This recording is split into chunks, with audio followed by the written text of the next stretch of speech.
Okay, I guess we'll go ahead and get started. I'd like to welcome everyone to the Near-Infrared Feed and Forage Testing Consortium thematic session entitled Future Implementation of NIR Technology. Just a side note, this is the thematic session where all the cool kids are. So I think you're really going to enjoy this session. Today our presentations, and we're going to have four formal presentations. They'll be 20 minutes each, and we'll leave 5 minutes for questions after each presentation.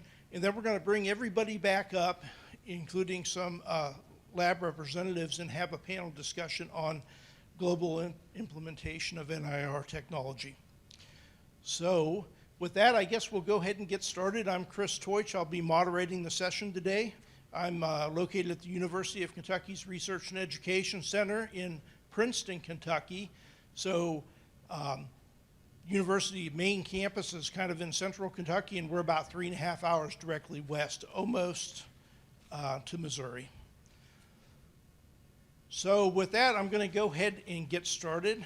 And our first presentation is going to be on a history and introduction to theory of near-infrared spectroscopy. And our first speaker is Arnold Eilhart, and Arnold is an NIR service manager with Blue Sun Scientific, and he has an extensive background in near-infrared spectroscopy. I think he started in 1986, is that correct? That's right, when I got my start. Yeah, and he's been in it for more than 35 years, and Arnold won the 5th annual Thomas Hirschfield Award for contributions to NIRS when he was at Kansas State University in Manhattan, Kansas. So with that, I'm going to turn it over to Arnold. He's going to give us a nice presentation on the history of NIRS. Okay, thank you. Good afternoon. So the topic, title of my talk is History of the NIRSC and Introduction to Near-Infrared Technology. So I'm going to go into kind of the prehistory of the Forage Consortium as part of what I'm presenting. Okay, that's me. So I'm going to talk about the just introducing what NIRS, what near-infrared spectroscopy is, what the near-infrared region is, and talk a little bit about the history of the technology, how we use it, and the Forage Consortium. Give an overview of the consortium, talk a little bit about the theory of the technology, principles of analysis, calibration, development, and that's where I'll end. Can you step just a little closer to the microphone? Yes. Or you can take it out, whatever you prefer. Maybe I'll try taking it out. Okay, so the near-infrared region is, if I put it in the center here, push the wrong button.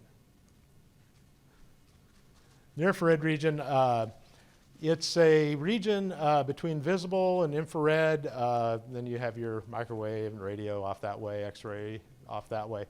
It's a region that was really considered to have very little practical use. I mean, back when people were using the visible and the near-infrared was kind of considered a throwaway region. Nobody really knew what to do with it. It has absorbances, molecular absorbances of things of molecular bonds of interest, but they're weak and overlapping, and nobody really could figure out what to do with it. There's no real well-defined peaks in the near-infrared region. So about 50 years ago, a man by the name of Carl Norris had some brilliant ideas about maybe how we could use that region in consolidation with computer technology and stuff like that to actually make some use out of it. And so his method was basically to use empirical mathematical models to predict lab results from a near-infrared spectra, from history of samples. And he had some success. His early successes were in grains or grain-based products, and other people joined in the fun at that time. but not in the forage industry necessarily, or the forage arena. So began being successfully tested and expanded for use, different other constituents. The research work at that time was basically grading type instruments and putting commercial instruments out in the field. The grading type instruments weren't really suitable for that because they're complex and not as reliable. So you would have usually interference fixed filter or tilting filter systems at the time. And the mode of analysis at that time, that was another interesting thing that wasn't being done much with other analytical techniques in the arena of spectroscopy, was diffuse reflectance analysis. It's the mode of analysis that most we'll just say most forages are analyzed using, and you have to diffusely collect this scattering. That's not this. The ideal is this. This is what we really are seeing, and you have to have special optics and special electronics to be able to do this type of measurement. And and a lot of times your samples are not very homogeneous. And so you have to have different technologies for averaging over larger surface areas, which were developed. And these are just some examples of the types of technologies that were used in the early days. You would have a grading monochromator. Most of those were custom built instruments in the early days. There was also this kind of a dinosaur these days with a tilting filter system where you would do mini scans by having multiple filters in kind of a squirrel cage type of thing, where it would where you'd send light to your sample as the filter was tilting. Had some early relevance in the technology, but nobody really does that anymore. And then fixed filter instruments, those are commonly done. Even today, there are fixed filter instruments out there, but that's another way. But you're limited with regard to the filters that are in your filter wheel in terms of the wavelengths. Some later technologies that have come into existence since then is diode array systems. Have some limitations with regard to wavelength range there, but they can be effective for certain applications. And FT-IR systems, which were commonly being used in the infrared region, but not so commonly in the near infrared region, but there's really no reason you can't use them there, and they are used today. So getting back to the history, in the mid-70s, John Schenck, Dr. Schenck, some of you probably are aware of him, in the agronomy department of Penn State, he was wondering if forages could be analyzed with near-infrared spectroscopy. Other people were doing other things. He thought, well, what about forage quality? And so he put the question to Carl Norris, and they decided to give it a try. And so in '76, they were the first to publish on it, and they were able to get reasonably okay results for NDF, ADF, protein, and other things. And so it looked like it could be a viable technique. And there's a psychology student at Penn State that basically joined John Schenck. He was just looking for a research job, research assistantship, and he met with John Schenck. He hired him on the spot. His name was Mark Westerhouse, and these two, Dr. Schenck and Mark Westerhouse, they had a pretty long career where they developed a lot of the techniques that we use even today in terms of getting good results from near-infrared forages and other constituents, other products for that matter. So, yeah. So this is leading up to the Forage Consortium. So back in the late 70s, they decided to do some research and see what can be done with near-infrared in forages. And so they started this, what's called the National Near-Infrared Forage Research Project Network in the late 1970s. And by 1980, they had 6 different labs using near-infrared spectroscopy, and they were networked together, meaning they were basically centralized to some extent with Penn State and the USDA. And they were working with, pretty early computers and instruments that were commercial, but not very rugged or robust at that time. So there were various things that they learned. They learned that multi-filter instruments could be used for certain things, but they didn't really cover all the wavelengths that were needed to do good work. Could be used in the field. There was limitations to the types of regression algorithms that were being used that could be improved on. The commercial instruments were still not very reliable. A lot of room for improvement there, and not very consistent. And so all these things had to be somehow mitigated. In the following decade or so, they kept at it, and they learned a lot of different lessons about what is necessary to be successful in analyzing forages with near-infrared spectroscopy. This lists some of them. So you've got varying geographic regions, of course, composition within a forage type. It's not very homogeneous. Constituent complexities has to do as much with the primary method as the NIR, and just the sheer number of constituents that might be of interest and might want to be able to analyze. So the question was, where do we go from here? I just put this up here because it's a pretty good historical reference. I mean, this is really a historical document at this time. It talks about what was done at the time with the forage network, and a lot of papers in there by people that were early workers in the field. And so in follow-up to the forage network, a group led by Dr. Schenk was formed in 1990 to evaluate variation among testing labs and determine ways to mitigate some of these issues like standardization of instruments and calibration, optimal calibration development effort, or requirements. So that kind of leads us to the Forage Consortium. So this 1991 pilot evaluation found all these issues. It showed that NIR methods were kind of all over the place because of the issues that needed to be mitigated. And at the time, the goal was to match instruments and software using some of the tools that Schenk and Westerhouse had produced, like the ISI software, for instance. And so an organization, this is basically this was suggested as at the end of the Forage Network. An organization needed to be consolidated in order to try to deal with some of these issues and make forage work for everyone.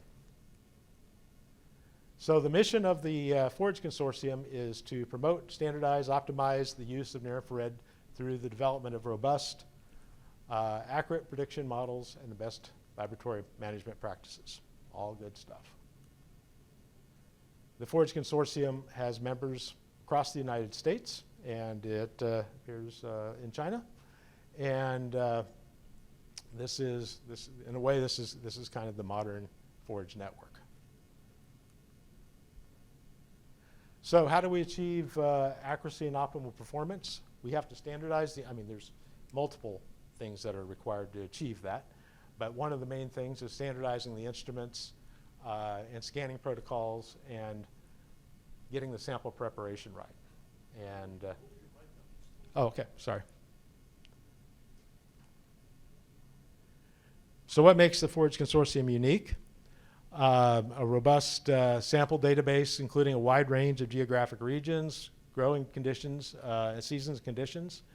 It includes multiple instruments, including Bruker, Blue Sun, FOSS, and Unity, and includes a full use of prediction model files, no per sample fees, and beneficial for individualized reporting systems.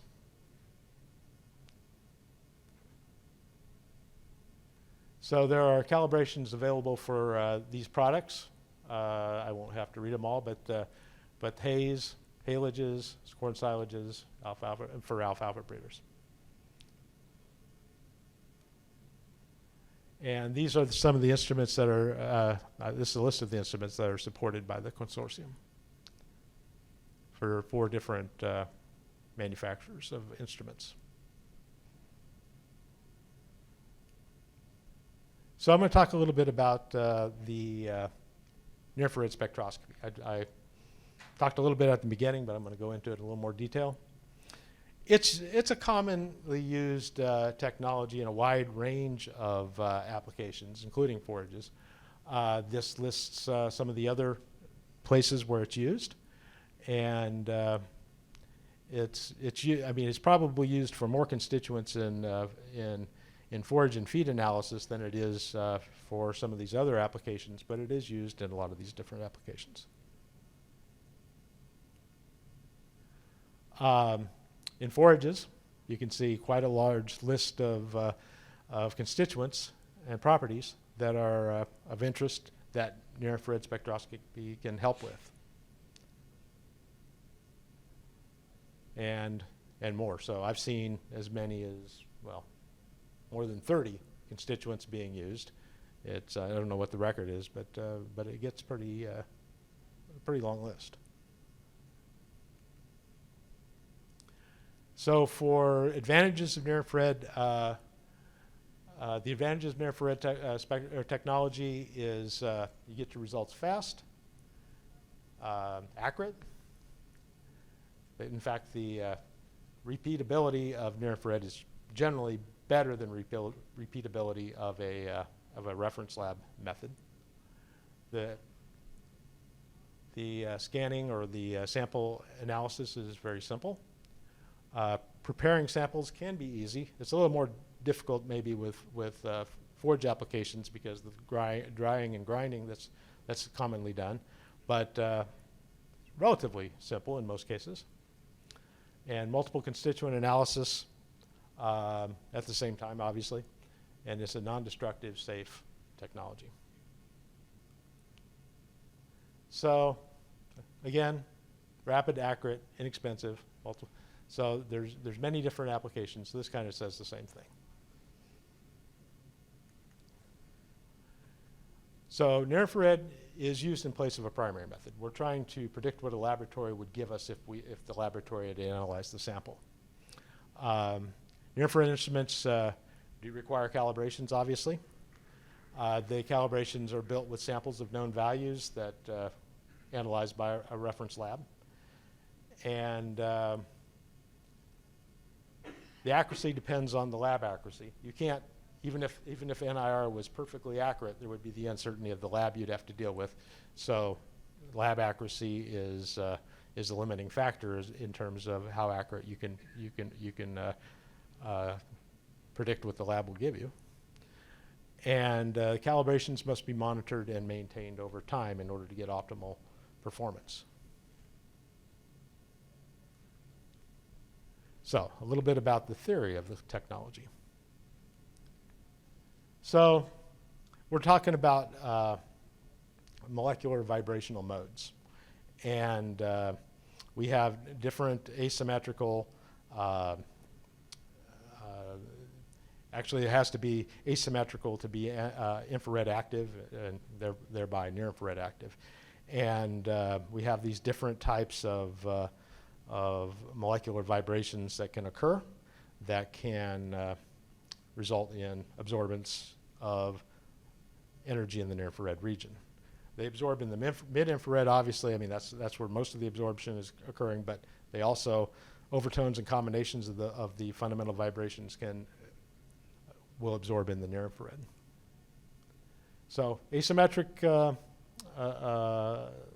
vibrations and constituents, predominantly NH-CHOH bands, or bonds, I should say, are where we get the absorbance. this is like a Coulthorpe chart. It's a chart that just shows you where these different vibrational modes occur in the spectrum. And generally these are combination vibrational modes. We have first overtones, second overtones, third overtones as you go further down. But the further you go into close to the visible, you're getting weaker and weaker absorption. So there's something valuable about having the higher wavelength information or the higher wavelength measurements in order to get more sensitivity.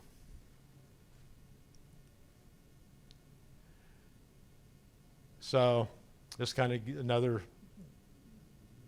another slide kind of showing the same type of place things.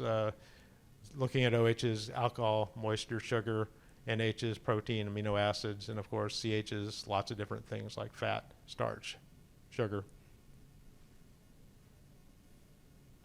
And generally, well, this is a rule of thumb, I suppose, but you're not looking at, in the most cases, you're not looking at trace analysis. You're looking at things that are in bulk, higher concentration than maybe 1/4% or so.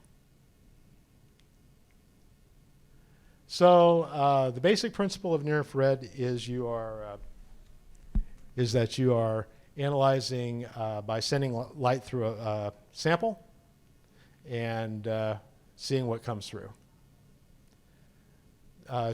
So you're measuring transmittance, and transmittance is the inverse log of or absorbance is the inverse log of transmittance. And absorbance is important because it's proportional to concentration. And so I'll just go through these slides. So the only thing, so concentration is on this side, absorbance is on this side. Path length is basically constant, at least with diffuse reflectance. It's not really going through the sample, it's coming back, it's being reflected. So path length is considered more or less a constant. The molar absorptivity is more or less a constant for a given absorbing species. And so they cancel out, and basically you see absorbance is proportional to concentration. So when we're doing near infrared, the light hits the sample, penetrates, it diffusely reflected, where it's collected by a detector. And there are different ways to perform the measurement, which I'll go into. So transmission, we don't really use that for forages and feed materials for that, but it's the most simple way of doing it. You send light, you send it through a sample, and it strikes a detector on the other side of the sample. It's used for some applications. Diffuse reflectance is what we commonly use for forage materials, and it's what I talked about before. Basically, it strikes a sample and is reflected back diffusely, and you collect what the diffusely reflected radiation. Transflectance we don't talk about too much in forage and feed, but it is useful applications for films and clear liquids and even diffuse liquids usually. So the factors that affect path length, there are several: particle size, particle orientation, sample temperature. Sample temperature affects mainly affects the band shape and not really the path length, and sample compaction. So in developing calibrations, you start with spectra. These are spectra of some type of material. I don't know what actually, but this is what near infrared spectra look like. And to develop a calibration, a common way of looking at this is to plot predicted versus actual, and you should see something similar to this where where you have a linear trend between the actual results and predicted results. And instruments, again, have to be calibrated against the primary method in order to do this. So in developing a calibration, you start with the data collection. calibration development from that collected data. Combine your lab and reference values. Validate. Make sure your calibration is working properly. Routine measurements. Obviously putting the instrument to use. And then ongoing validation and maintenance over time. We have about 5 minutes left. Okay, thank you. So data collection factors to consider are covering the constituent range, covering the variation of the product, what can happen, what can be unique or change within a given product, number of samples in the calibration, the method that's being used to analyze. I mean, generally you would want to concentrate on one particular method and develop a calibration to predict that. And then, of course, the accuracy of that reference method. So these are just an example of some possible reference methods that you can use near-infrared spectroscopy to predict. And again, the near-infrared calibration will only be as good as the reference method that's being used. And some of the things to consider is the sample grind, the sample temperature, being generally, the more consistent you are, the better. Keeping no contamination of the sample cups that are being used, and the cups should be loaded the same way. So consistency is kind of key to getting good results. So 100 samples is kind of the lower limit when it comes to building a good calibration using the method that's most commonly used, which is partial least squares regression, and it has to incorporate the process variation, whatever, or the product variation.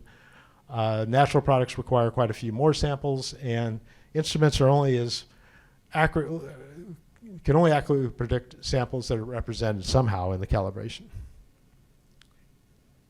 So you build a model using sample spectra and chemistry. You use that model to get predictions from the model and the sample spectra. And then the predictions and the chemistry can then later be used just to validate, make sure things are going well with your analyses over time. And chemometrics are used. Partial least squares and MLR are two options for doing this. There are others. Those are probably the most commonly used types of calibrations.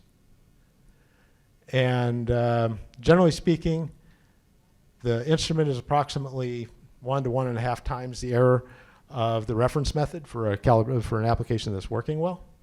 And the main sources of error are the lab uncertainty and the sampling of the sampling technique. And again, just recap: the near-infrared instrument can't, in principle, it can't be more accurate than the lab method, but it will be more precise. It will be more precise and repeatable. So sometimes you have to make bias adjustments over time, or add samples to the calibration and recalibrate to accommodate variations that you might not have accounted for in your initial calibration set. So that takes me to the end. So I'll be happy to answer any questions. Sir, I'm going to go ahead and switch over. Is there any questions?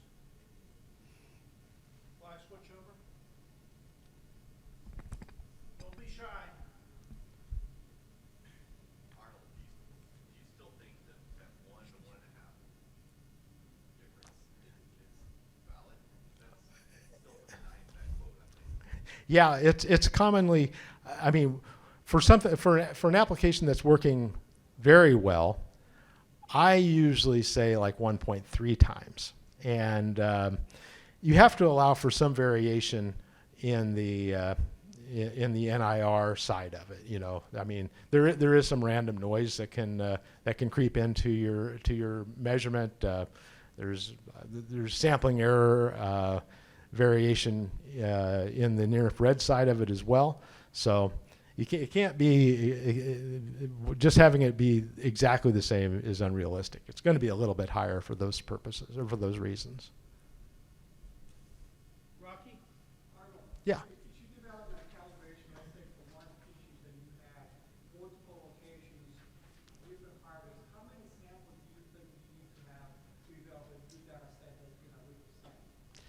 Okay, so you're saying you have you want to develop a calibration that's using samples from multiple regions, right?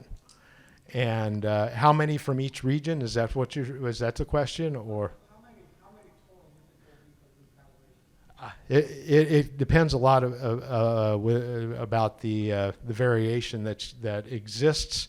If those different regions, I mean, I would it would be nice to have maybe a minimum of 100 from each region. I suppose that would be a good starting place anyway. I would say. All right, we probably need to move on. Let's thank Arnold for his presentation.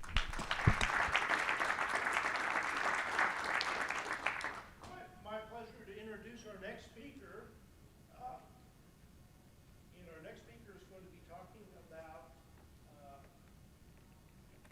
accuracy and precision of near infrared spectroscopy versus wet chemistry and forage analysis. Our next speaker is Uttam Saha from the University of Georgia. And Uttam runs their deed in environmental water lab at the University of Georgia and has been a long-term and dedicated member of the Near Infrared Consortium Board of Directors. So thank you for being here with us, and we'll turn it over to you. Thank you, Chris, for your nice introduction. And thank you, everyone, for attending this session. As you see, Not sure that's on, Uttam. Let's.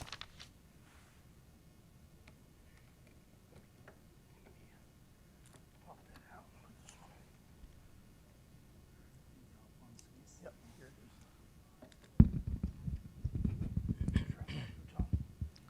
sure. Thank you very much for your interest in attending this session. And as you see, I'm going to compare the accuracy and precision of near infrared spectroscopy versus wet chemistry in forage analysis. And I believe this presentation is going to eliminate any confusion we may have about the performance of the NIRS in forage analysis. Let me give it a try. I think we all know the two main pillars of quality assurance. And quality assurance is the indispensable part of any analytical work we do. And the two main pillars we always evaluate is precision and accuracy. And before I get into that, I must say one thing: if a method or anything we evaluate is not precise, there is no accuracy at all. So therefore, first condition that the results should be precise. And let me describe these two parameters a little bit more. So precision is the errors associated with the repeated measures. That means when we measure something multiple times, we get different results. And we measure that error, and that gives us the measures of preciseness. But when you do this kind of exercise in multiple labs, and each lab does multiple times on the same sample, same analytes, there are two types of measures associated with the precision. The first one is the repeatability, which is basically intra-laboratory error. And the second one is the reproducibility, and which basically combines the intra-laboratory error as well as inter-laboratory error, which I'm going to discuss. Accuracy, on the other hand, is simply the measures of the closeness of the measured value to the true value, known value, or consensus value. And I hope we all are familiar with this image I put here to show various situations regarding accuracy and precision.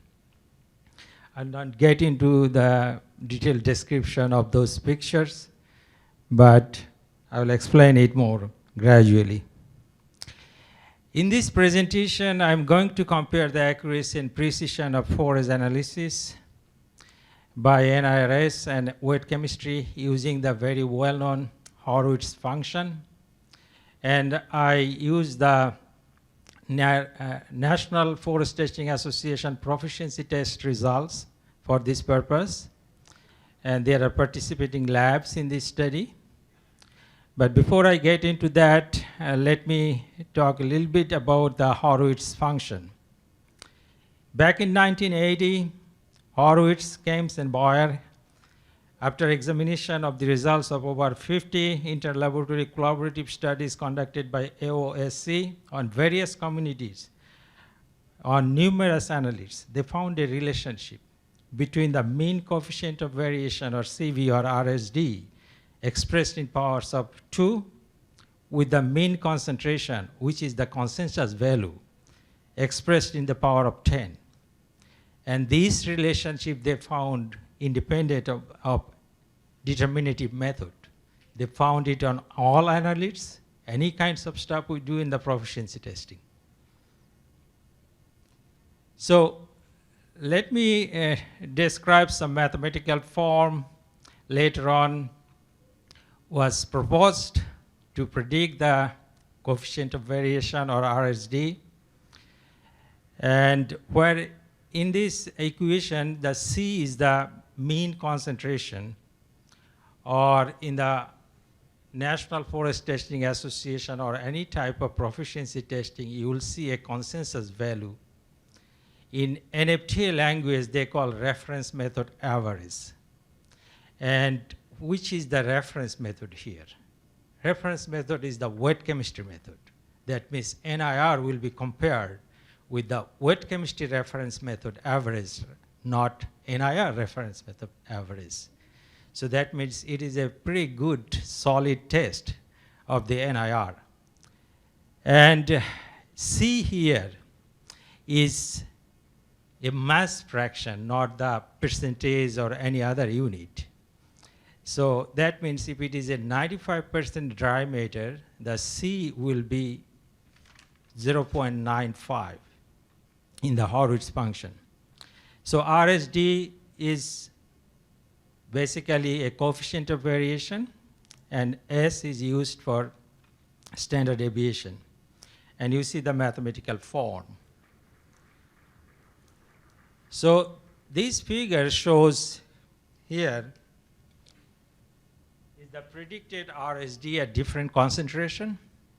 And it was also called Horowitz horn. And in this table, basically gets the predicted RSDR at different concentration points, which are here.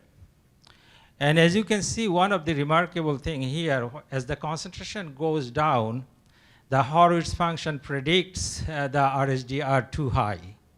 And that cannot be kind of practical, right? So therefore, it was thought it is overestimating the RSDR at the lower end of the Horowitz horn. So there was a need for modification. So therefore, later on, the Horowitz function was further adjusted with different concentration. And here you have three different forms. But with the forage analysis, we'll be mostly using the number 2 and number 3 because our concentrations are in this range. So with the adjustment, the Horowitz horn looks like this. That means they put a kind of limitation on the how far the RSDR can go. Okay, let me give you some pictorial explanation of the repeatability and reproducibility here. Say, for example, NFTA is the pretty provider, what I'm going to talk today. And an analyte was measured in 3 labs, and each lab measured it multiple times. Here it is 5 times. So in this situation, when all these labs reports the values to the NFTA, NFTA has multiple standard deviation situation, which I am going to talk. So this number 1 is the basically intra-laboratory error, right? So that is repeatability, standard deviation, or variance, whatever we call. The second one is the inter-laboratory error. And the third one is basically reproducibility error, which is the combination or sum of 2 errors, the repeatability and inter-laboratory. And here is the various mathematical equation to calculate those errors. I will not get into this math too much, but I just wanted to let you know what math should be applied to calculate the repeatability, reproducibility, etc. I would also like to introduce with you one of the other ratio they use. It's called Horowitz ratio. This ratio can be calculated for the repeatability and reproducibility both. And the most important thing I would like to point out that in the repeatability condition, 1.3 is the magic number. We cannot exceed that. Then the method will not be precise. And for the reproducibility, it is the upper limit is 2. And it should be lower than 2 for a method to be precise with respect to reproducibility. And here there is RSDR is the calculated RSD, and PRSDR is the predicted by RSD predicted by the Horowitz equation. So that makes the ratio. And I would also like to introduce you to another parameter I will use for the accuracy. It's called Z-score. And here's the math. And in NFTA principle, the Z-score should not be more than 3. If it is more than 3, then we will get a failed grade. So as long as it is within 3, we get a pass grade. So in this study, I actually analyzed the laboratory NFTA proficiency test reports provided by 6 laboratories. And all 6 had NIR results. And out of 6, 4 actually did participate in both wet chemistry and NIR. And the timeline for their proficiency test exercise was 2013 to 2019. I actually examined the Grassland, corn silas, and alfalfa hay as well. And the alfalfa hay is the most frequently offered proficiency test in the NFTA. And therefore, I thought it would be too much to bring everything, but I will bring the most, which is the alfalfa hay. I have 33 proficiency test rounds included in this study. Okay, this is the first outcome I would like to show as a kind of qualitative evaluation of the accuracy of NIR versus wet chemistry. But I will explain the figure. The figure is too busy, but I must explain it, what it is. This upper line here is the upper limit of acceptance by NFTA, which is basically reference method average plus 3 times the HSD, Horowitz standard deviation. And the lower here is the lower limit of acceptance, which is RME minus 3 times the HSD. And the green line in the center is the actually RMA. And all these dots are NIR predicted values reported by the lab over the 6 year in the 33 PT round.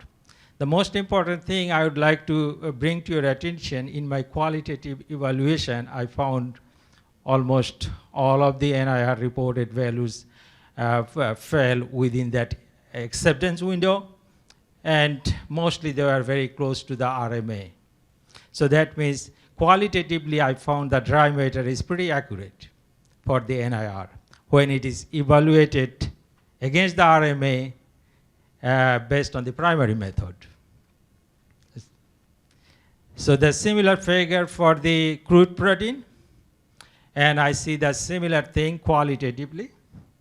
Is the same figure for the ADF and the NDF.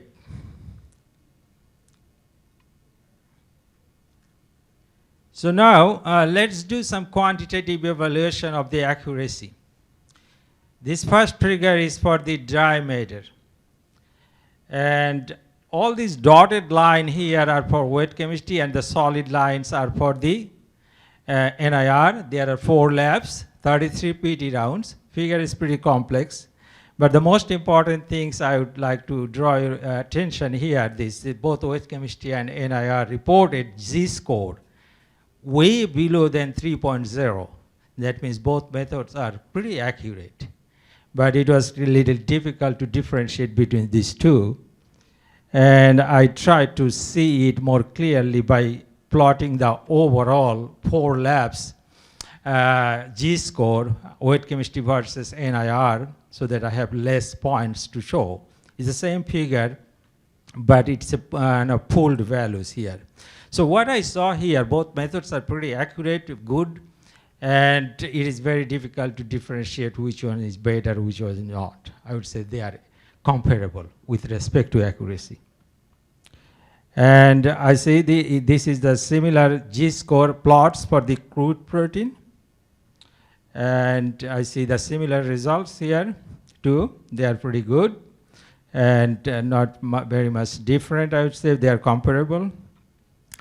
ADF and G-score and the NDF. So much for accuracy. I would say this NIR and OH chemistry, they are both very comparable to each other with respect to accuracy. And the most interesting part I would like to share with you is the precision or the repeatability and reproducibility. Let me explain this figure first before I get into its explanation. So here I plotted basically the dry matter repeatability Horrocks ratio. And you can see here the black lines are for OH chemistry and the blues are for the NIR. Now, if you look at the second axis, it's basically Horrocks ratios deviation, OH chemistry minus NIR, to show whether the deviation is positive or negative. If the deviation is positive, that will indicate the NIR is more precise. And if it is negative, it will go in favor of OH chemistry. So what I found, most of the cases out of 33 PT rounds, more than 20 cases were above the 0 line or deviation was positive. That had an indication that NIR repeatability is better, probably better than OH chemistry in the long run. And it's a similar figure for the reproducibility.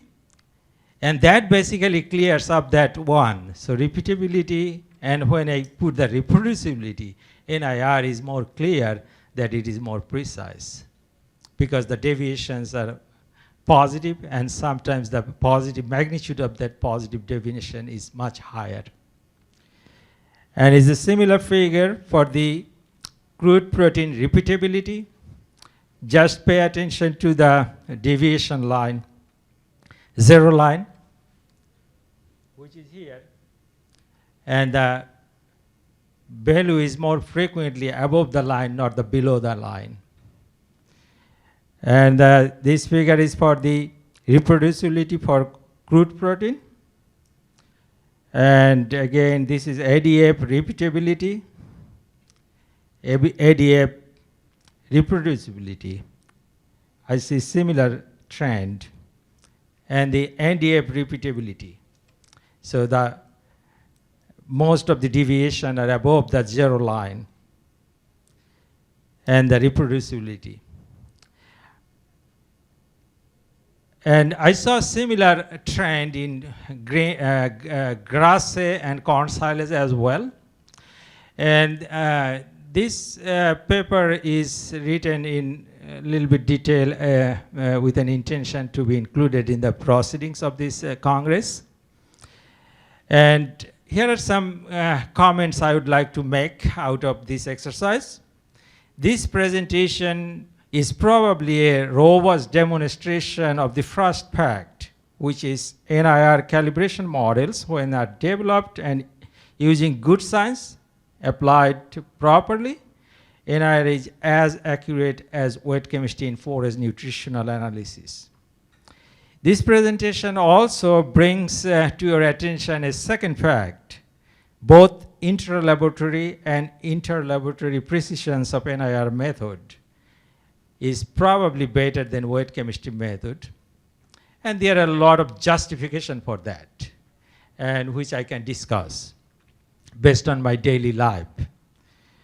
And many nutritionists, sometimes I also face some nutritionists, sometimes brush up the NIR, but we need to work more, produce evidence that NIR is as good as weight chemistry.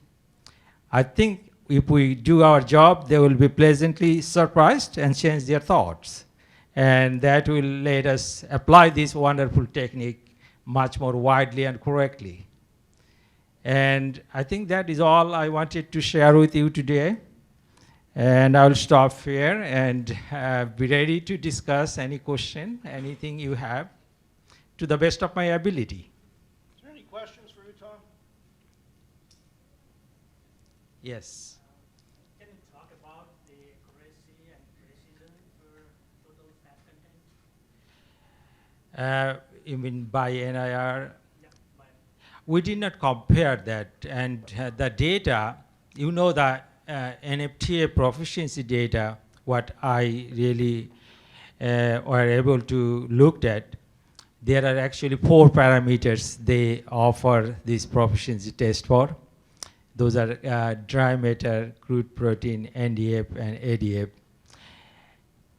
And that doesn't mean that we cannot do it. We can definitely do it. Say, for example, if we take a study for that, and we can use this NFTA PT sample, and basically we can run the fat by weight chemistry, and then compare the fat predicted by the NIR.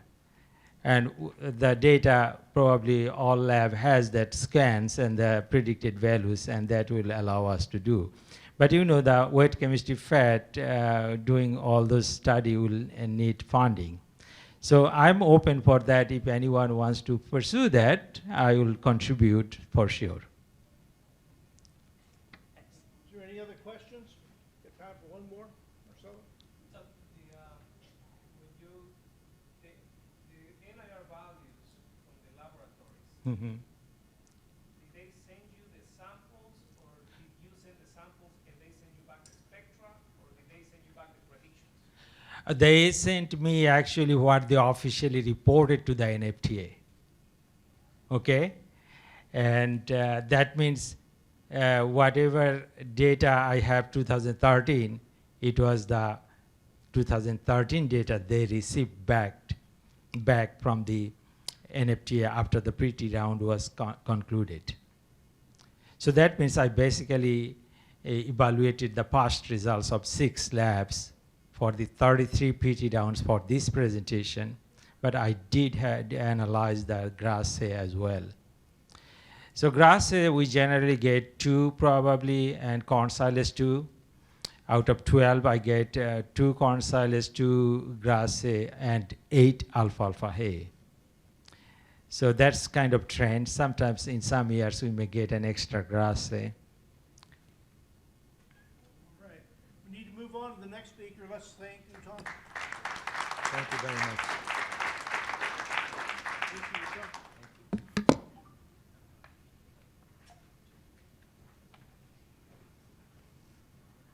We've got some seats up front if you're interested in coming up here.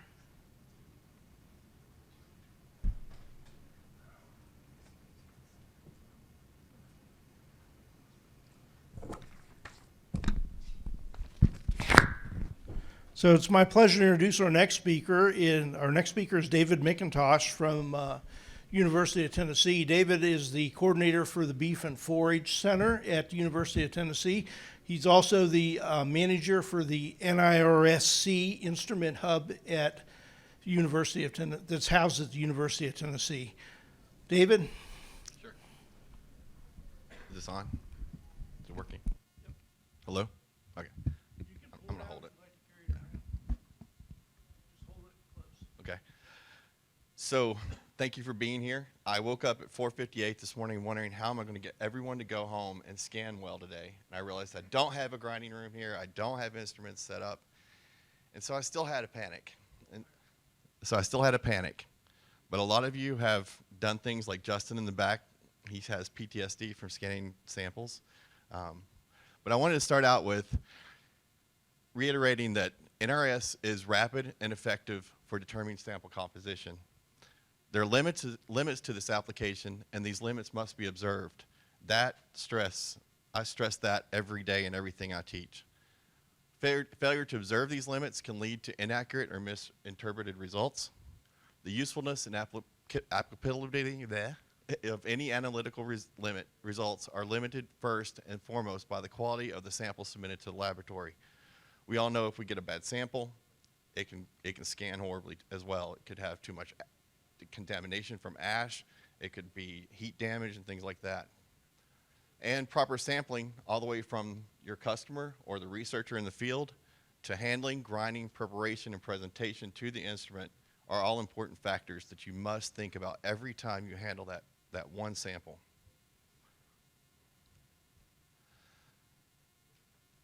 A lot of people get their hay samples in this way. Some come ground already like this that we typically get in from research samples.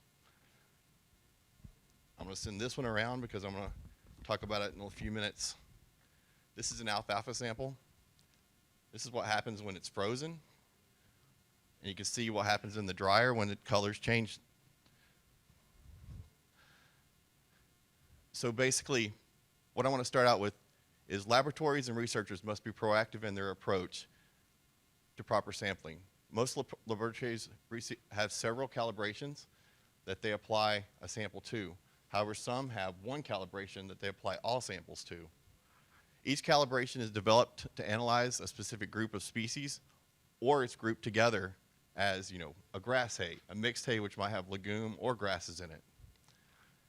It's imperative to limit calibration application to the range of samples. So when you apply that alfalfa sample there, if you put it on a grass hay calibration, it might predict okay, but it's not the right calibration. Protocols must be observed before the sample is meant for analysis, before it reaches the laboratory. You need to know what that sample is when you receive it. If you get a sample in, what if this is a corn and you don't apply it to the right calibration? You're giving them results that are wrong. And this is my favorite quote that I've said quite a lot. An unrepresentative sample cannot be fixed. It can only be analyzed. But is that analysis correct or is it wrong? For sample preparation, samples that are dried and ground remove variables that include interference from water, heterogeneity, and stabilizes the material. A lot of you are going to have questions about handheld technology in a minute, and we'll be able to address that as well in the future. Samples should be dried in a 55-degree forced air oven. I've got a study right now going where we're drying at different temperatures, whether it's been frozen, dried in the field, or a fresh sample from like a forage trial. So I can't wait to have that done because it's pretty exciting because this right here was from the 55C. There's no color change. There's no burning. There's no smells. When I did it even up to 60, the color changed. 65, it started caramelizing. It looks like the sample that's going around right now. And then I also took it up to 105C, which some people do that in a hurry, and it burns. So please note that there are different types of drying, especially for reporting a lab analysis. You've got drying for the as received or the as is content, which is probably at the 105-degree temperature, so you can get a quick measurement of the dry matter of the forage coming into the lab. You also have a predicted dry matter, which is the dry matter that we use to judge how well our samples are scanning in the lab. And I'll talk about that a little bit more in a minute. Sample handling. It's the easiest and most significant contributor to the accuracy and precision of the analytical results. Errors can be introduced to the system in the laboratory at a stage of splitting or subsampling. We all know that If I split this sample to do 2 different labs, you're going to get 2 different results. And that happens every day. I've got a case right now with a Canadian lab and our lab, and the samples are the same sample, but they're 4% off in crude protein. So we're trying to figure out why. Heterogeneity of forage material makes the processes of splitting and subsampling prone to errors. Sufficient sample size and proper mixing are the best mechanisms to mitigate these effects. Samples are also vulnerable to physical and chemical alterations. You could have this in a Ziploc bag, and that bag actually deteriorates over time. You saved your sample for 3 years, you go to scan it, it's got contamination. You might have heat damage, you might have some things like that in it as well. Excessive heat exposure is something that we get questions about quite often. You might store your samples in a lab that's 80 degrees, or they might be out in the barn. They're changing quicker than they would be if they were a room like this, kind of cold. So in a forage lab, this is a day of samples that came through my lab from producers. I want you to look at the difference in the colors. Look how the material ground differently. This is before we actually take the samples and make sure that they're all at the right dry matter. See the different fluffiness? You've got a really fluffy here of like probably an alfalfa. It all grinds different. Every forage sample grinds differently. So for sample grinding, preparation method is really important. This is our grinding room at the University of Tennessee. We have Wiley mills on the right side, which I'd say most of you have used. And those are Cyclotex, also known as a cyclone mill. There's also a manufacturer called UD and a few others. So the importance of grinding is to turn it into a homogeneous material. It lowers the chance of analytical errors. Improper grinding protocols may lead to heating of the materials. The ball grinders, and I think there's a spin grinder out there right now, that's making strands like spaghetti. A lot of labs in China that send samples to us have used that, and the samples you can't really do anything with. Regardless of the grinding equipment, especially for the consortium calibrations and a lot of labs that we work with, the end grind needs to be a 1 millimeter cyclo grinding. If it needs to go further down from that, usually wet chemistry labs will take it through a half millimeter screen, but it's better to stop at that point, especially if you're scanning. So the finer and more uniform particle size, it reduces your standard error of calibration, and your expected coefficient of variation goes down with smaller particle sizes and validation R squared. So that validation right there is what you're doing when you're comparing NIR to wet chemistry.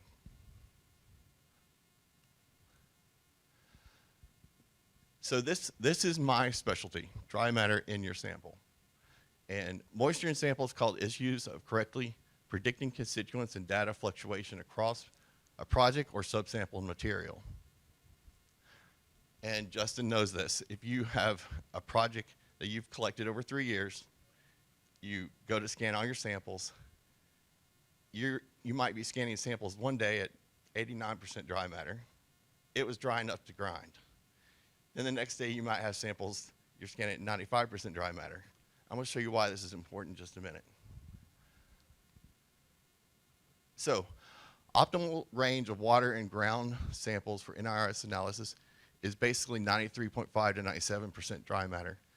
Anything above 97 is too dry. Anything below 93.5 is too wet. I'll show that as well. Samples scanned between 84 to 93.5, underestimated in most cases things like crude protein, overestimated fibers and ash, and underestimated sugars, carbohydrates, and digestibility. So out of my PhD work, this is basically the range that we've come up with for forage products. And what's funny is it also works for other people's calibrations, not just the consortium. So it's definitely material related. This is the sample that it all came from. I've shown Dennis Hancock this is a sample that made me question, what am I doing in the lab? So, where's the pointer?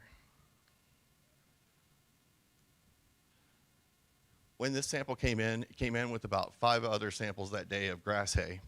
Everything else that day scanned well. I didn't have any reds, yellows on the instrument screen. I wasn't panicked thinking, why is this an outlier? I've got to call the consortium and say, hey, I've got an outlier. Can I send it in to go on the next calibration update? For some reason that day, I just sat there at the computer and I noticed this was the only thing that was different from the other samples. Everything else was scanning somewhere around here. I had no reds, greens, errors, and my global H's and all those other values that you use to know if your predictions are good were good on the others. But this one was horrible.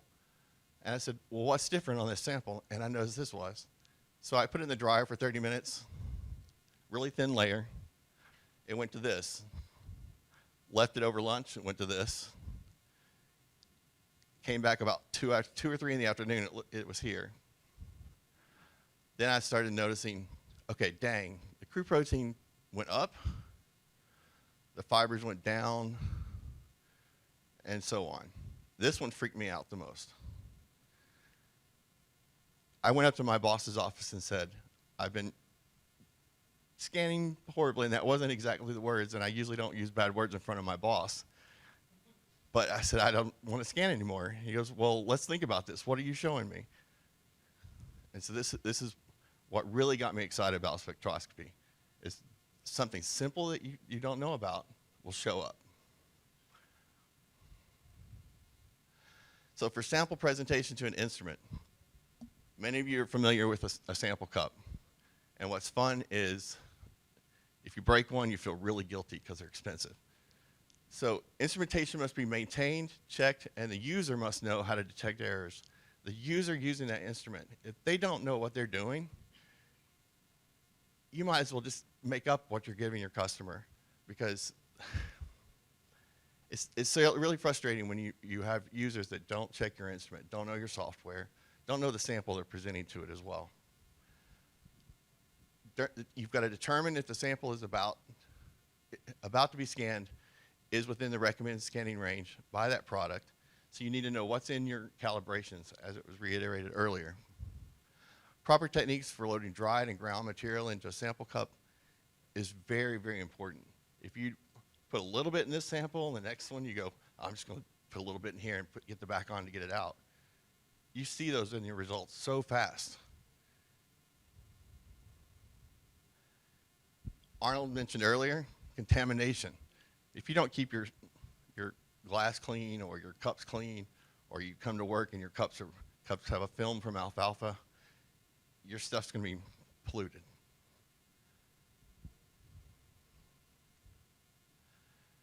So what I want you to go home with is consistency in preparing samples for NIRS analysis will help reduce discrepancies between laboratories across entire projects and ultimately in the final analysis data.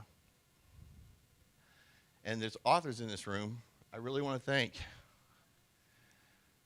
because we came out with this over COVID. It's called a guidelines document. We had it printed so it can go in your lab. Let me see if I can get everybody on here. If you don't mind, authors, stand up. Glenn Shoemaker, Becca Kern, let's see,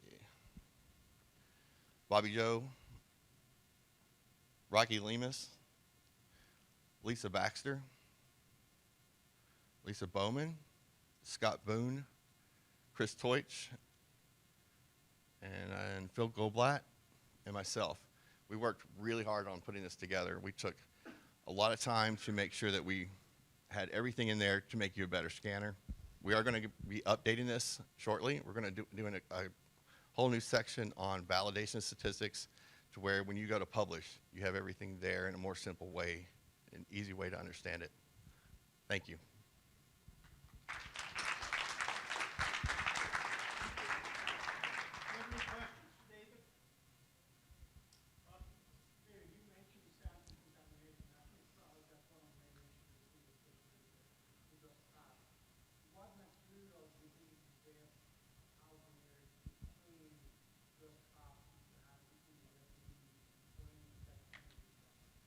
Sure. So we typically clean our cups with I think it's a 5% alcohol to water mixture, and use chem wipes. We do a deep cleaning with Dawn liquid detergent probably once a month and let them dry for at least 48 to 72 hours on the counter. Anyone else? What about microwave dry? Ah, That I see done pretty routinely in some places. I was scared to mention that because that's still used out there. And a lot of people in this room know that I see things very visually, and I see something like a ball exploding or a balloon. Imagine that cell. It's the same thing with that sample you all saw. Those cells are bursting either in the freezer or in the microwave. There's a green residue on those containers that's left when it's done in the microwave. That green residue is left in the freezer, in the bag, when you've dumped it out. Everybody's overlooked that. Same thing with a hay bale out in the field. Where's all the nutrients going with the rain? So microwaving makes me nervous because There's a major lab that does all their samples. and it could be a smaller error, but it wouldn't be an error that I would be acceptable with. Or So, if, I mean, if you're on site with NIR, you don't really have much choice. I mean, where you're testing on site. and plus, knowing 40 samples from handling them as much as we do, I just can't imagine putting it in a microwave and knowing exactly when to stop it. Because that every 40 sample is its own, I call it its own world. So that sample you dried longer that day, but the first day it might be different than the sample you dried the next day. So I don't know if that could ever, I don't know how they justify it. So you don't want to go over 55C, David? As of right now, 55C has been what we've recommended for quite a few years, but we've never had a real validation to present to everyone. No, people have tested it. For wet chemistry, it's been a little different. 65 has been okay, but we're finding that the material has probably been burned more than we ever knew. So,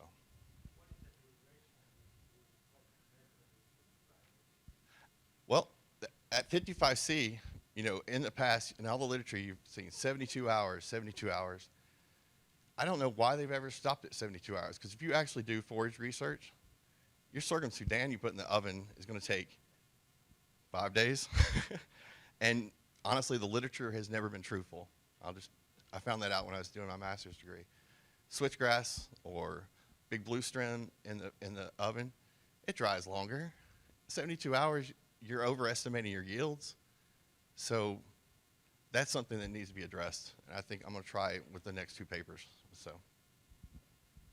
Any more questions? One more question, Rocky? David, come back to the dry map. I use 55 KC for 72 hours, we dry it. Sometimes I have samples like a dry lab, have high moisture content, and even though we dry at 55 to 72 hours, we dry it, you got a lot of fat on the dry sample. So would you recommend then that after you dry the sample, go back to the oven and do another 55 KC before you run it with the analysis? Yes. Let me, oh, you already took it. So there was a slide where I think, I hope I had it on there, but there's a picture of where I have a lot of samples on the island bench in our lab. What we do is when we get a project, I know that those samples have ups and down swings of moisture content. I leave them on the counter for a weekend because I want to give that researcher and those samples a common ground to report. So what I do is I let them all go down or gain moisture for a few days. Sometimes it only takes overnight. But we go back and we bring them up to the correct dry matters, which you saw earlier. Sometimes the process is, I can do, if you put your sample thin enough in the oven, not in a blowing oven, but just a gravity oven, really thin layer, you can have that sample corrected within an hour or less, actually. All right, well, we need to move on. Let's thank David for his presentation.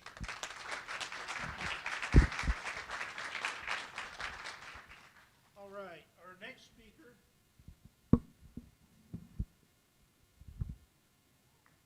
Our next speaker is Dr. Miguel Castillo from North Carolina State University, where he's an associate professor in forage and grassland research.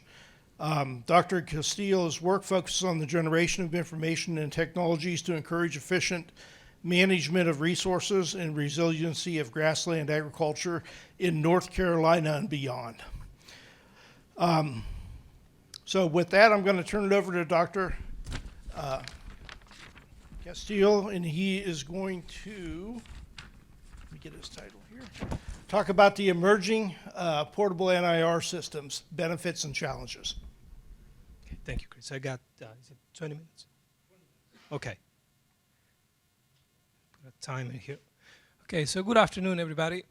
It's great to be here, and it's very nice actually to see some familiar faces of agronomists in the room, right? So, so title for my talk today is Emerging Portable Systems, Benefits and Challenges. And I'd like to first mention that this is the area I worked on, okay, grassland management. And the goal of the laboratory I worked in, right, is to generate information and technologies to encourage efficient management of resources and resiliency of grassland agriculture in North Carolina and abroad. Okay?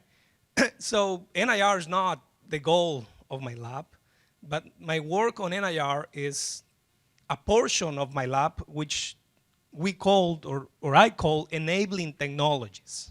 Okay?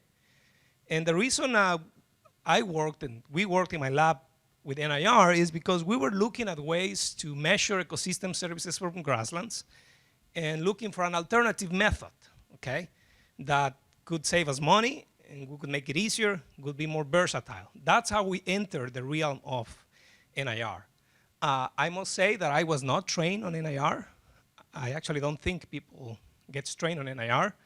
I did took formal training though. I did it was a training in France, John Blue, south part of France at CRA Wallonia. There's a huge laboratory there where many of the NIR pioneers, if you wish, work. And so I did take that training over there. And I will be drawing from that information as well. And so in this area of enabling technologies, you know, NIR for my lab and my work has been a rapid, low-cost, non-destructive technology to determine plant, soil, and animal responses. In my program, it has routinely saved around 70% of resources, okay, comparing to wet chemistry analysis. Think about reactants, labor, equipment, right? And we develop the calibrations in my lab, and we validate them. We do that. And my second goal here is to show you how to do that, to kind of open that black box, because there seems to be a disconnection between here's the spectra and here's the value predicted. Okay, how do we get there? Okay, so I will show some of that for you today. I have a disclaimer to do, and it's that the pictures that I will show you today do not represent endorsements of brands or equipment. The pictures were selected just as examples and to demonstrate the variety of options that are available out there, okay? So nobody is to feel offended or judged. We're gonna show some pictures, and then we're gonna show results from published literature. So if you wanted to go in detail, the references are there for the audience to go back and look at that. So the questions we're going to answer today. So why portable NIR spectrometers, okay? How do quality of results compare between portable and benchtop type spectrometers? So far, we have heard about benchtop types, and I believe there's no probably question about the potential of the benchtop types, right? And what are the current state of the art and some considerations for using NIR? That's based on my experience and opinion. Okay, so why portable spectrometers? I think in general, NIR should help us improve resource management and decision making, being able to get results faster so you can make decisions quicker, okay? Definitely the use of portable devices passes the idea that it's a flexible and versatile tool. You see there probably a consultant or a researcher that, as opposed to running a sample in a benchtop type in the lab, suddenly took the NIR to the field. And it's a cost savings. So using portables lend the idea of taking the laboratory to the field, right?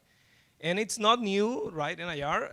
It's also used in several realms, and I'm showing you a picture there used for soils, right? It may not be NIR exactly, but the mechanism behind that is the same, okay? And I'm also showing you several devices there that are options available in the market, okay?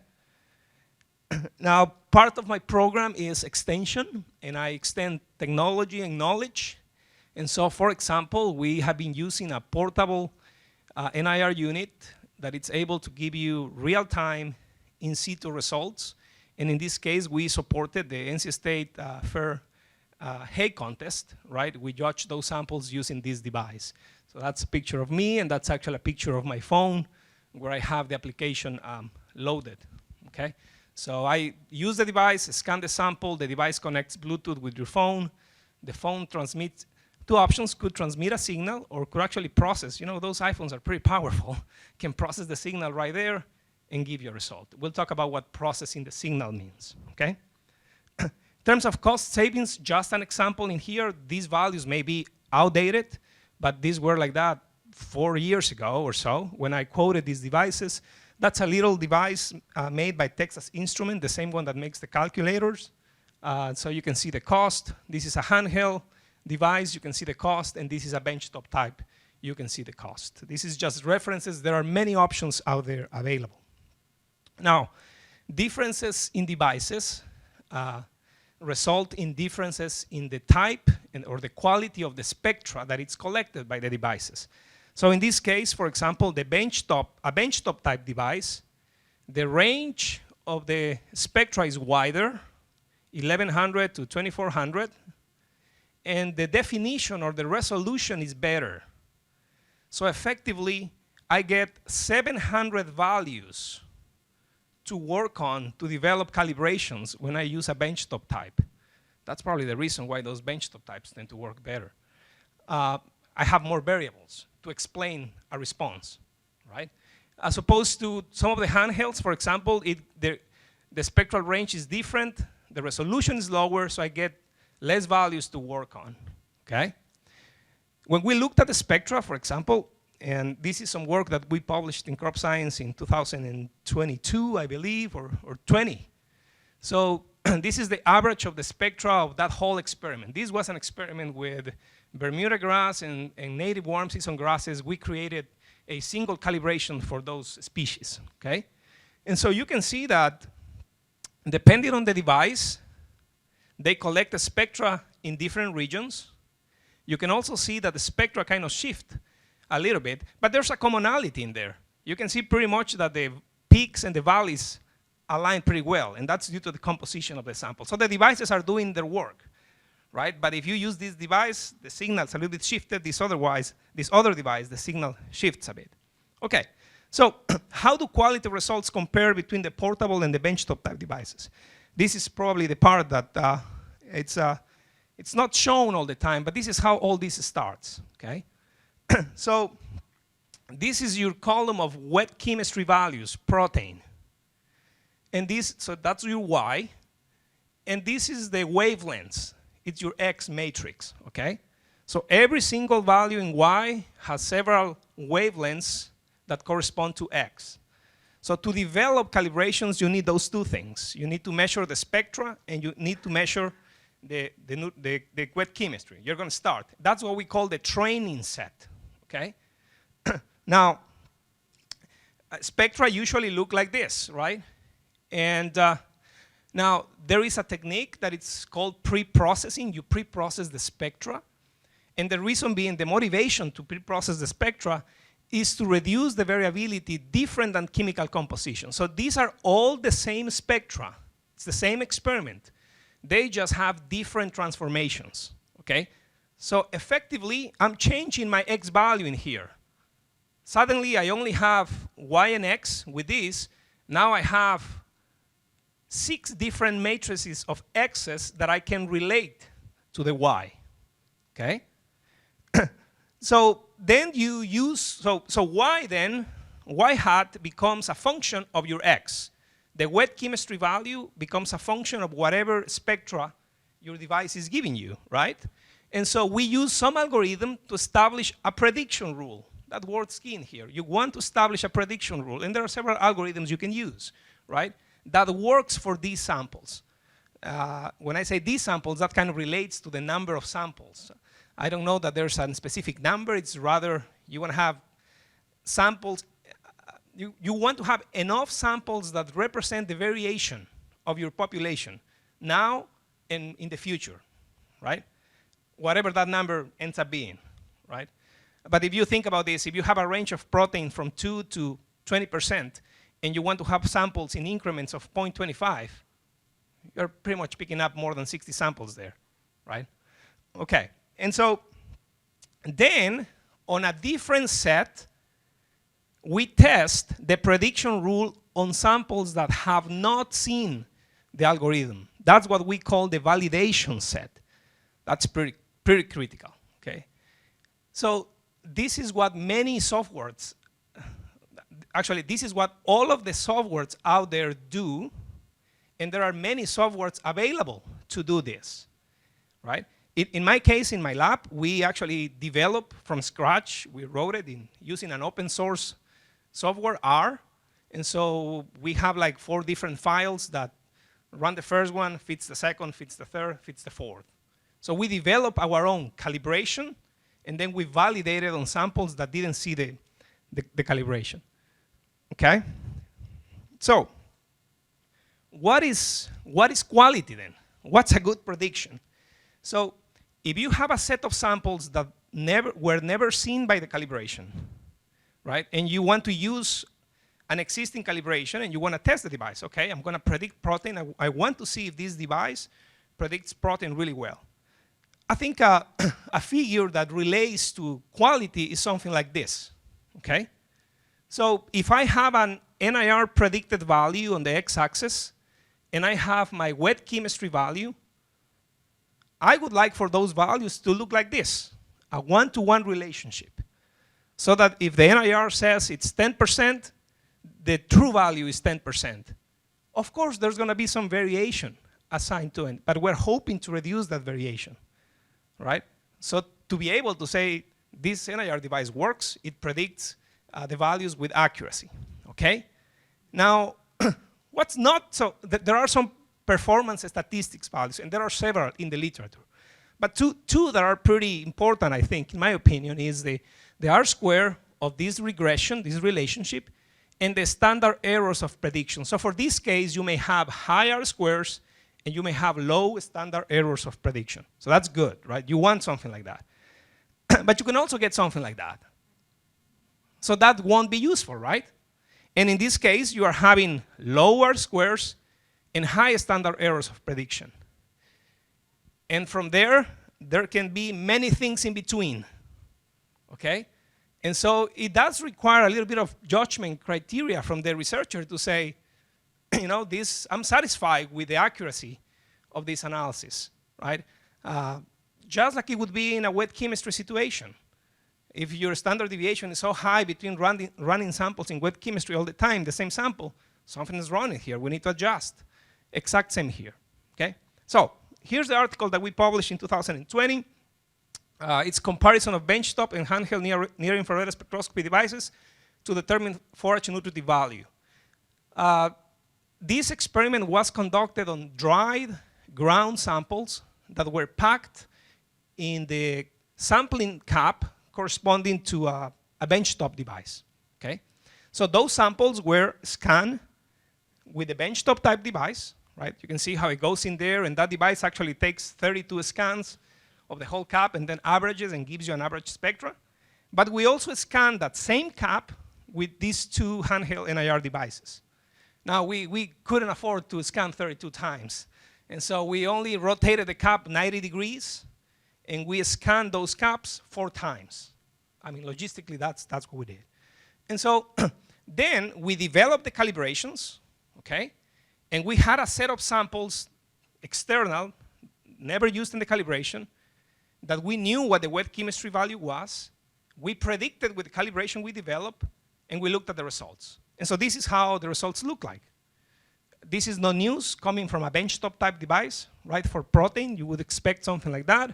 You can see the points align really well in the line of slope 1. So benchtop types are doing their job as they are supposed to do it, right? So what about the handhelds? Well, we looked at the other one, and it doesn't look that bad.